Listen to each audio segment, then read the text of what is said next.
Okay, I'm just going to do it like this because I did not download it.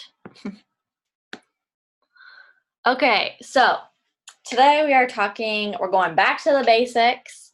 I know we have a lot of newer coaches on our team, and it's always good to kind of revisit what we're doing with Instagram, what's working, what's not working, how do I grow my following, how do I have a cute Instagram, how do I take a good picture, like a lot of basics, but a lot of good tangible stuff that is great for new coaches and that we can be sharing to our own downline and whatnot. So um, we're going to be talking about creating our own brand, how to take a good picture. We'll talk about Instagram stories, why it's important to have a business account, why it's important to interact with our followers, and we'll talk a little bit on how to grow a following as well.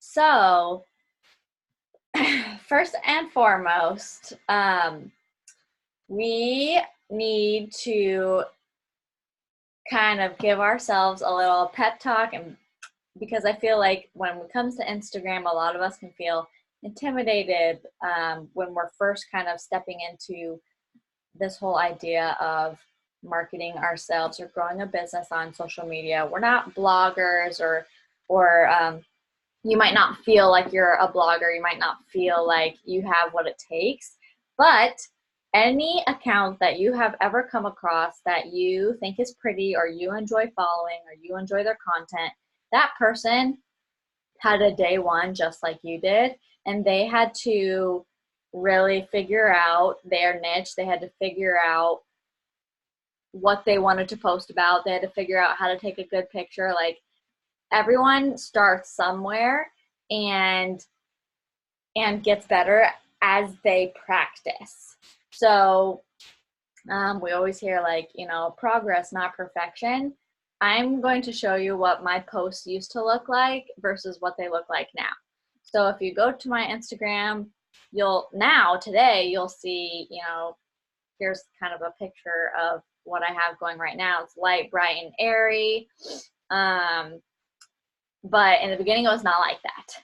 So just know that it's okay to not feel like you're an Instagram star or anything, but we're going to help you figure out how to market yourself in a way that is eye-catching to your type of people, so that you'll stop people scrolling, so that they'll be drawn to your page, they'll be drawn to what you're talking about, and eventually want to be your friend, and you'll make good, solid relationships, quality followers that way, when you have a solid message and a solid way of presenting that message in an attracting way. So our brand is essentially what makes you you. So looking at my profile, we all have this profile caption, and in my profile I have, I'm pursuing Jesus, so it communicates to people that I love God, I'm a Christian, whatever. I'm a wife, I'm a new mom, and I am helping women find their healthiest, most confident selves. So those things are communicating to random strangers who across my page, that's communicating to them that, hey, if you read those three things and you can find something in common with me, and you see the first 6 pictures on my page and they think that they're pretty, they're most likely going to choose to follow me back. Just by seeing those dots and having something in common with me and liking the types of photos that I'm posting is usually all that it takes for someone to judge you and decide if they're going to follow you or not. Literally takes people like 3 seconds to look at a page and decide, oh, I like this girl, oh, I'm interested in what she has to share, or no.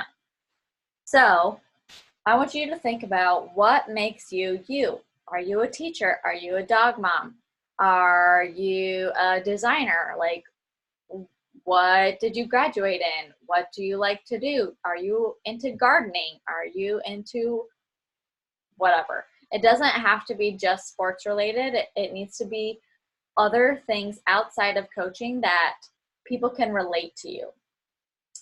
So think about those things and make sure that they are in your Instagram profile describing who you are to people. That way it'll give people a reason to follow you. So I wanted to show you what, oh man, I need to make this bigger. I wanted to show you what my first week of posts look like. So April 2017, this was the first couple posts I made as a coach. Look, it's my package. I stacked it up all pretty. I got my containers out. I got my Shakeology bag and I stacked it all pretty and I was so excited. And I took a picture of it and I threw it up on my Instagram and I'm like, I'm a Beachbody coach. Like this, I'm so excited. And that's great. But I would not suggest doing a picture or a post like this today because I have learned that people don't care that I'm a Beachbody coach. They care that I'm into health and fitness. I'm into encouraging other women and I'm on a postpartum journey. They just care about me and who I am and what my passion is. They don't necessarily care that I'm a Beachbody coach. Okay. So I just wanted to show you, like, this is what my page used to look like when I was a brand new coach. I shared labels. I talked about what program I was doing. Like, I left nothing to imagine. People just like knew. I told them everything. I didn't leave any space for them to be curious or ask me questions. And I also was throwing up a bunch of like words and quotes across my photos. So kind of funny. That was maybe a little bit more popular 2 years ago, but obviously not something that I post now. Fast forward to a year later, my photos and my images are a little bit cuter. I used to share about my nephew a lot. I took more fitness inspired photos. And as you can see, I had this like dark, moody type vibe. So darker photos, darker contrast. So I definitely have come a long way. I'm no longer putting words on my photos, but I kind of have this vibe, right? You went to my page and you're like, oh, brunette vibes, like total brunette, dark, moody. Like that was my style. So I liked to, take far away pictures, close up pictures, pictures with Devin, pictures of my nephew. I tried to keep my page versatile and not just plastered with selfies. So remember to try and find different angles, and we'll talk a little bit more about how to take a good photo. But I just wanted to show you how I've progressed over my 2.5 years of a coach. So this was my first week, and then I was starting to figure it out. And then now, you guys, the main difference in this is my page now. This is the type of vibe I have now. And it's lighter, it's brighter. I'm not saying you guys need to have a light and bright profile, but I think it's more attractive and appealing to one's eye to have a light, bright, airy photo, or at least it is to me. So the only difference that I changed was I started using a preset for my images and for my photos. Let me back out a little bit more. So now we'll talk a little bit more about how to take a good picture, and as far as we'll talk a little bit more about the preset as well. But just looking at how it's progressed, why don't you say that this is definitely the better of the three? Okay, so tips on how to take a good picture. Number one, super basic. It is best if you are facing a window, if you're inside. Natural lighting is the best. If you're taking a picture in your basement gym, that is going to take a little bit more finagling on the preset or filter side of things. but you can still make it look nice. But usually highest quality photos are outdoors or facing a window. Practice using a self timer. We don't all have Instagram hubbies that are, super happy to take our photo all the time. I know that Devin's definitely not into taking my photo all the time. So I have become a pro at propping my phone up on some random object on a random bookshelf, propping it up against my water bottle, anything that'll prop up my phone, and practicing using the self timer to take a cute picture so that I can have content to share on my page.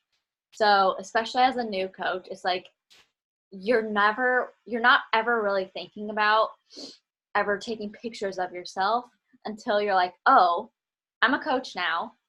My business is my profile. My profile is my billboard, and I have to have content to put on my billboard. I have to have content to put on my Instagram. So you have to kind of tweak your thinking to realize I need to start taking more pictures, and I need to start looking for photo opportunities so that I can have content to share on my page. Okay? It's not vain.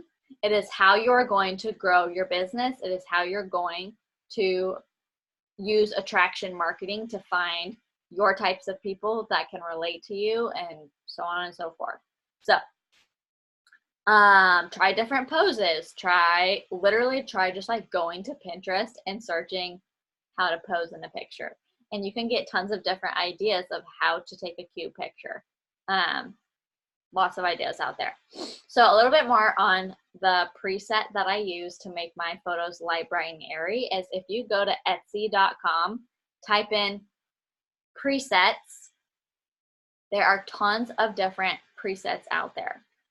And you can purchase one.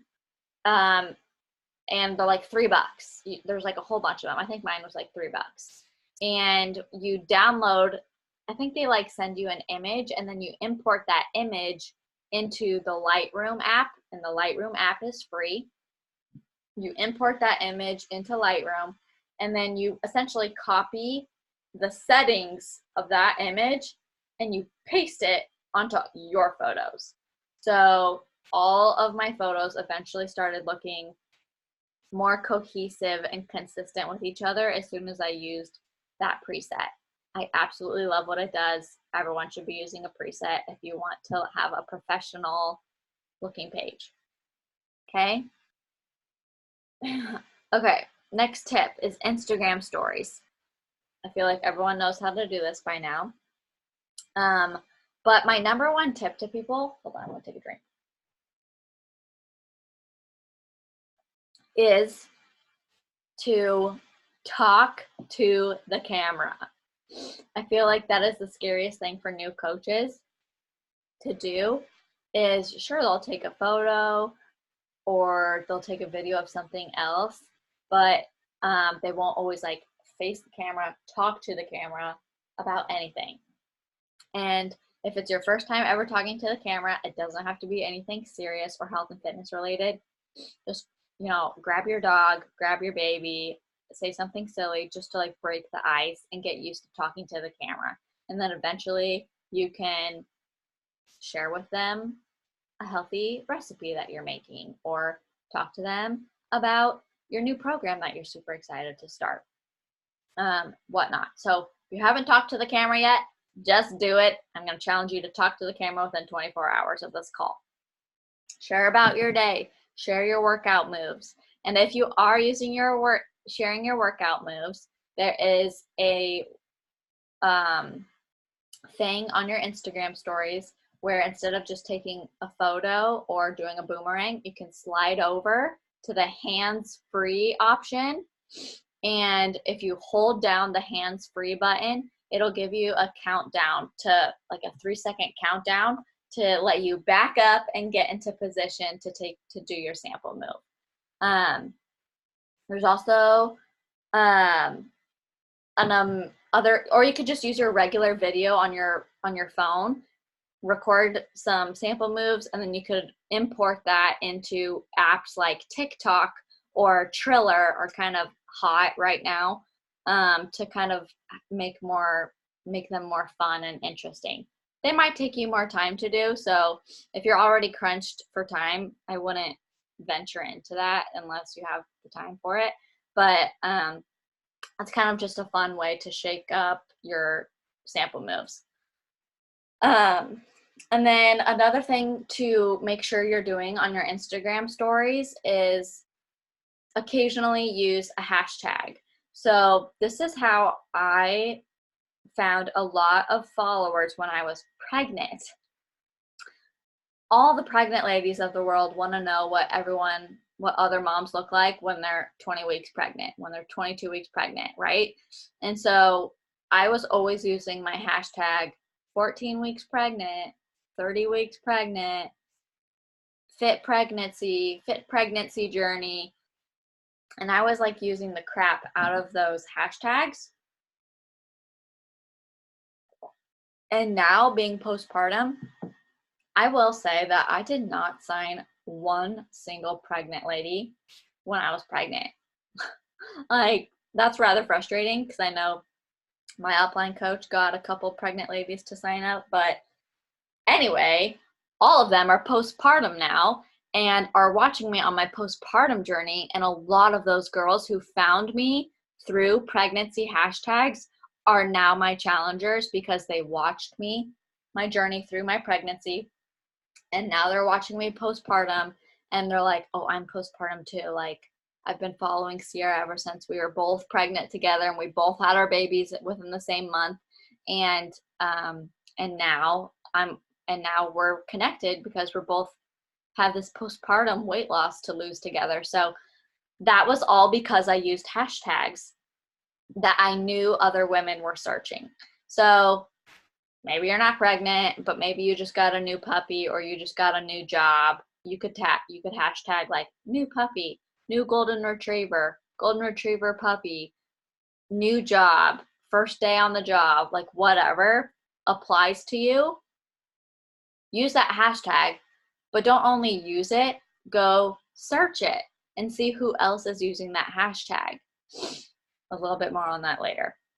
Another thing I use on my Instagram stories is the location tag. If you live in Omaha, Nebraska, you do not only have to tag Omaha, Nebraska. There was a chunk of time where on every single slide, like maybe my workout moves, I would pull up the Instagram stickers, grab the location tag. I'd type in Omaha on the first one. On the next one, I would do Des Moines, Iowa. On the next one, I would do Rochester, Minnesota. Why would I pick those places? Because I used to live there, or I still have connections there, or I might move back there someday. So if someone in Rochester found me because I tagged Rochester and we got into a conversation together, I could be like, oh yeah, I lived in Rochester for a year and I have something in common with that person. So that's something I really like to do is, and you can make the location tag super, super small so no one sees it. But it helps you connect with other people not in your area. Another thing you could be doing is you could tag Canada. You could tag Paris, France, anywhere in the UK. Beachbody is in Canada, Beachbody is in the UK, and just went to the UK. So you might feel like everyone in the United States knows Beachbody is a thing now. Well, UK is fresh. No one in the UK, like very few people know about Beachbody. So like, imagine if you signed a couple new coaches who are from the UK and they started spreading the word in the UK, and now like your whole like market and coach downline could explode with all of this fresh opportunity. So my point is, you could be tagging Paris, France now. Even if you're not in Paris, France, it'll help you connect with people over in the UK and potentially sign them as a customer, potentially sign them as a coach, and there's a lot of opportunity there. So think outside the box with your location tags on your stories. Okay, that was the last slide I actually got around to making, but I have a couple more things to share. Okay, so some people had questions on growing a following. I know a lot of us right now are paying a company to kind of do the work for us. And I'll talk about that later. But before anyone ever paid for any service, we did this manually. And the way you can organically grow your business, which is going to be slow and it takes a lot of work, but it is possible. The first way is to be very, very consistent on your page. You need to be posting once a day at a minimum. People used to have to post 3 times a day to get their page to grow and reach a lot of people on Instagram. People used to post 3 times a day. We don't have to do that anymore because Instagram has changed and now it's more quality of the post versus quantity of the posts. So, if you have enough content to post twice a day, honestly, that's probably still amazing and will definitely be in your favor. So at least once a day, if you're trying to grow your content, if you're trying to grow your following, post to your profile once a day.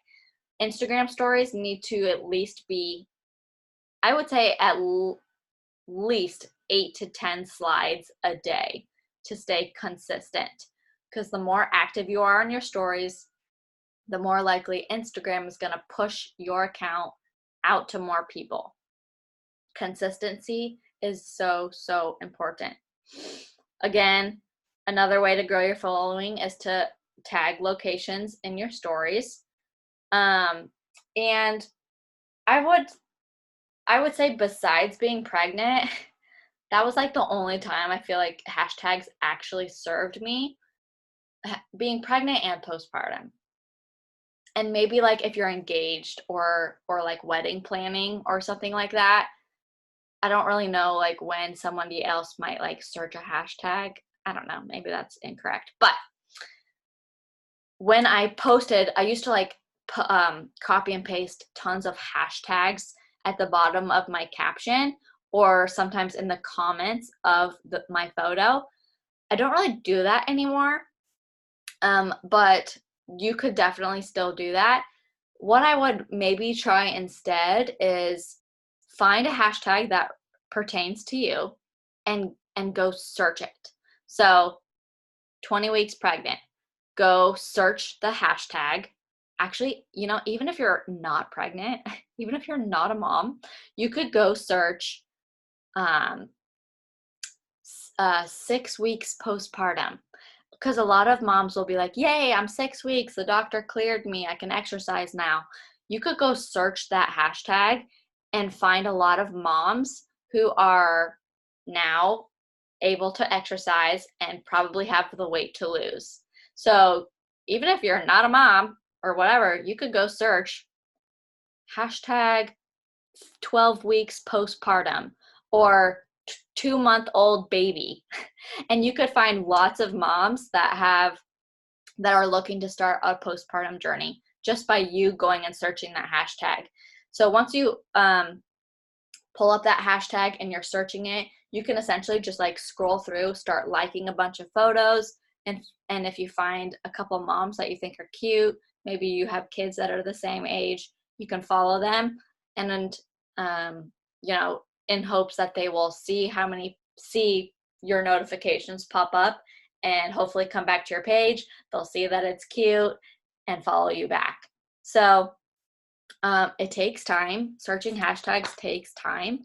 But if you found a good one, like it could really serve you. So another way to grow your following. The main thing is Instagram wants you to use social media for what it is, to be social and interact with people. So if anyone is ever commenting on your photo, they want you to like and comment back on their comments.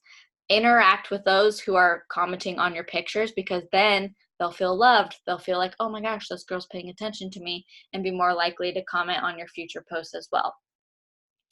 The more I don't know if this is true or not because Instagram's constantly changing, but it used to be the more action your post got. So, like, let's say you got 5 comments within the first hour that you posted your picture, Instagram would push your post out into the world so that more people might see it. So,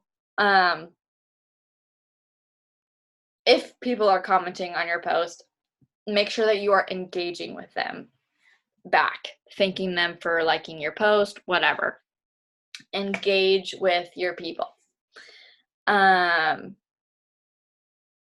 Okay, another super easy way to grow your following.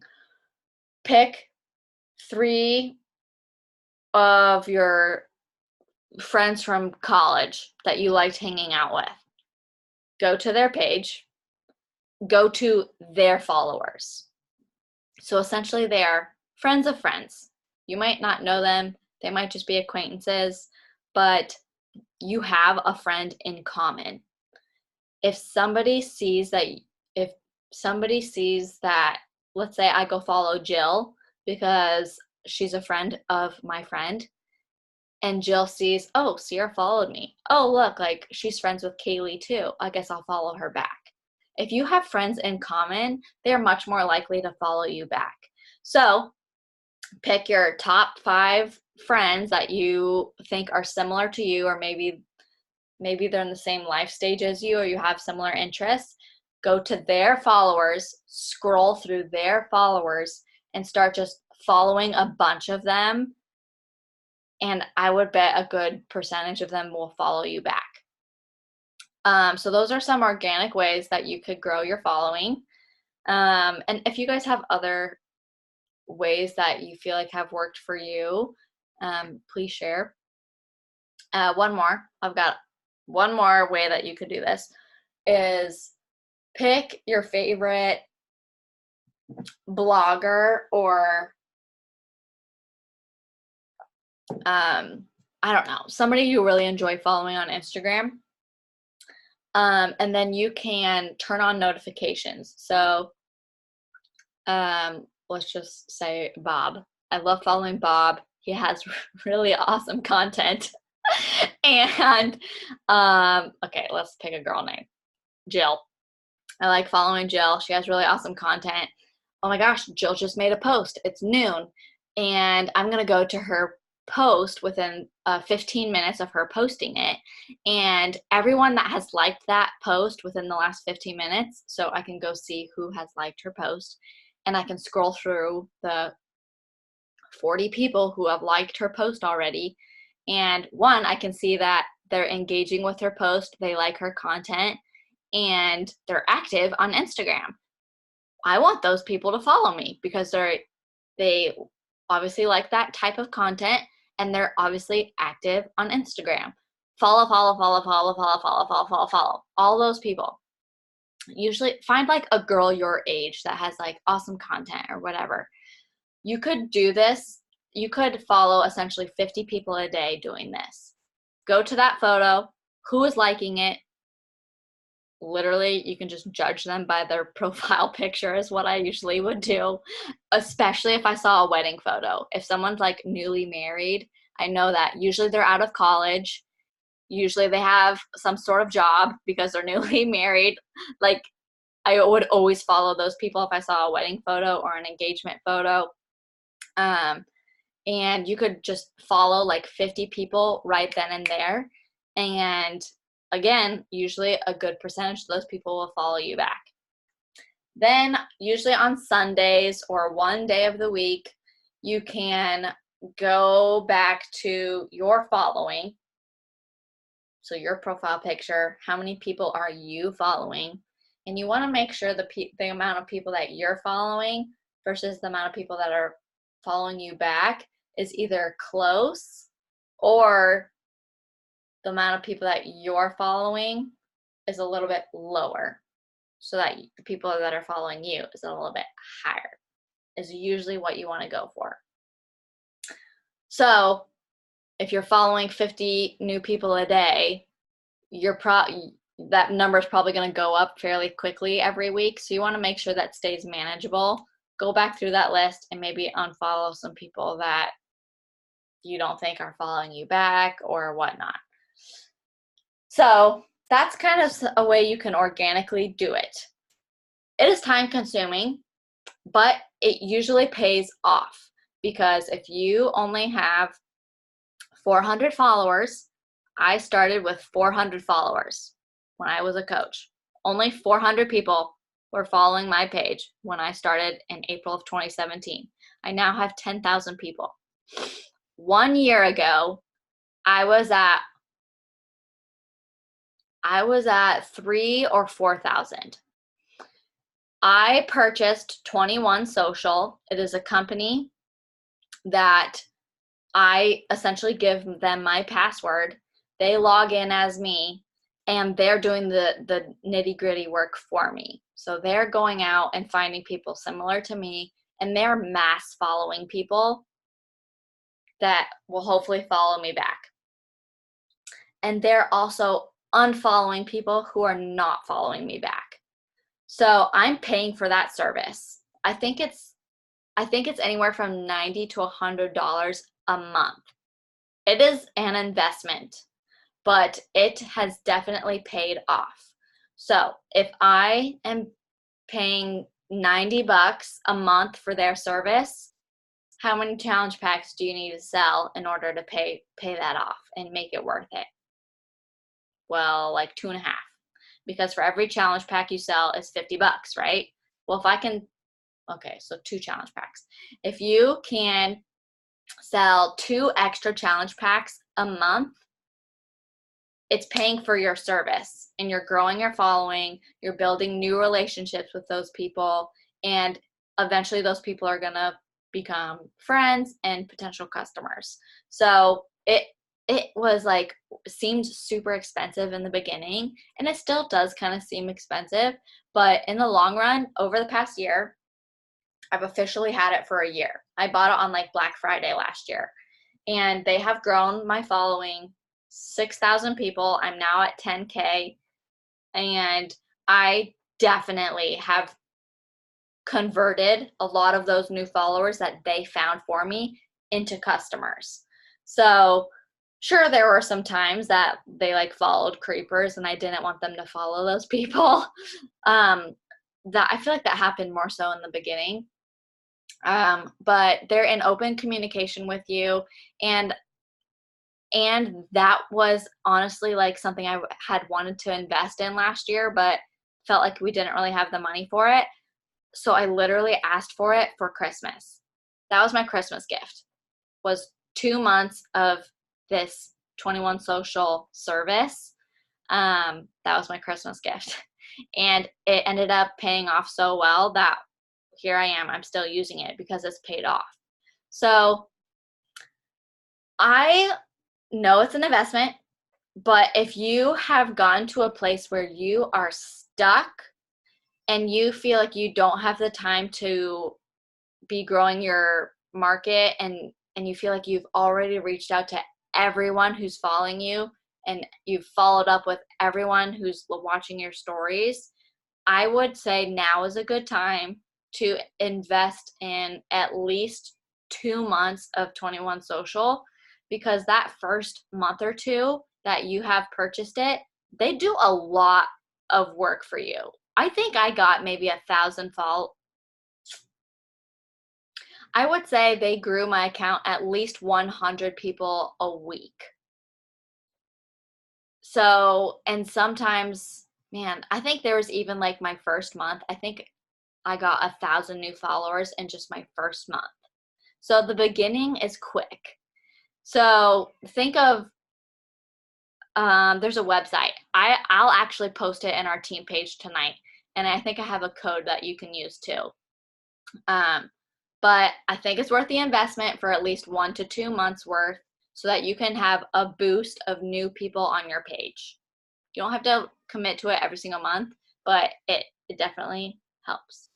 Okay, Kylie Miller just said, I got it in June, started with 780, and now I'm almost at 3,000. So yeah, it's definitely worth the investment. That's awesome. That's 1,500 new people. And the other great thing about 21 Social is you can create a message that automatically goes out to somebody as soon as they follow you back. So every single time someone follows me back, a message goes to them that's like, hey, oh my gosh, thanks so much for following along on my page. I'm just a new mom trying to figure things out. And I'm also, the point of my page is to share a bit of God's love and some encouragement and inspiration to anyone on a health and fitness journey. So welcome, whatever. So anyway, that's all I have to share about Instagram tips. Hopefully this was helpful. We have less than a minute left. I did not leave time for questions, but anyone have a quick question? Was this helpful? Okay, let's take a quick boomerang and then we'll call it a night. Okay, on 3. 1, 2, 3. All right, thanks for being on, guys, and we'll see you next week.